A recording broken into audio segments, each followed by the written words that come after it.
જંબુસરના કંબોઈ ખાતે પ્રથમવાર કાવડ યાત્રા યોજાઈ। 100થી વધુ શિવભક્તોએ સ્તંભેશ્વર મહાદેવને કર્યો જળાભિષેક। પવિત્ર શ્રાવણ માસ દરમિયાન ભરૂચ જિલ્લામાં ધાર્મિક આસ્થાનો અનોખો સંગમ જોવા મળી રહ્યો છે।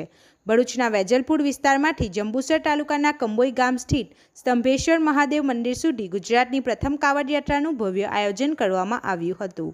શિવભક્તિના આ વિશેષ પર્વ નિમિત્તે યોજાયેલી યાત્રામાં 100થી વધુ પદયાત્રીઓ અને કાવડિયાઓ પૂર્ણ ઉત્સાહ અને શ્રદ્ધાભેર જોડાયા હતા।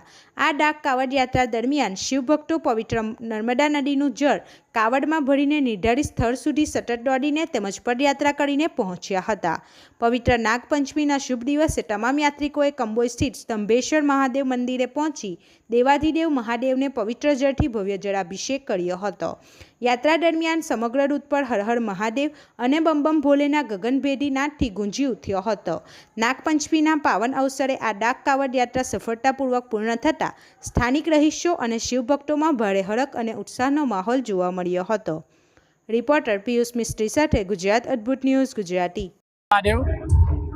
અમે સતત 4 વર્ષથી ડાક કાવડ યાત્રાનું આયોજન કરીએ છીએ। પ્રથમ 2 ભારભૂત જલ અર્પણ કર્યું હતું। ત્રીજા વર્ષે આપણે અંગારેશ્વરે જલ અર્પણ કર્યું। હવે ચોથા વર્ષે અમે શ્રી સ્તંભેશ્વર મહાદેવે જલ અર્પણ કર્યું। ભરૂચ વેજલપુર સ્વયંભૂ શ્રી કામનાથ મંદિરથી થઈ અને સ્તંભેશ્વરે દોડતા દોડતા જલ અર્પણ કર્યું છે અને વેજલપુરના 100થી વધુ યુવાનો છે અમારી જોડે। તો દર વર્ષે અમારે વેજલપુરની યુવાનોની સંખ્યા વધે એવી મેં પ્રાર્થના કરું છું અને બધાની મનોકામના ભગવાન પૂર્ણ કરે એવી અપેક્ષા કરું। જય મહાદેવ। જય મહાદેવ। સતત 4 વર્ષથી અમે ડાક કાવડનું આયોજન કરીએ છીએ। પ્રથમ વર્ષ ભારભૂત ભારેશ્વર મહાદેવ અને બીજી વર્ષ પર ભારેશ્વર મહાદેવનું જલ અર્પણ કર્યું હતું। ત્રીજા વર્ષે અંગારેશ્વર મહાદેવ જલ અર્પણ કર્યું હતું। આ ચોથા વર્ષે અમે ભરૂચથી સ્તંભેશ્વર મહાદેવ જેનું ડિસ્ટન્સ છે 85 કિલોમીટર ભરૂચથી થાય છે એ અમે ફક્ત 4 કલાકમાં પૂર્ણ કર્યું છે।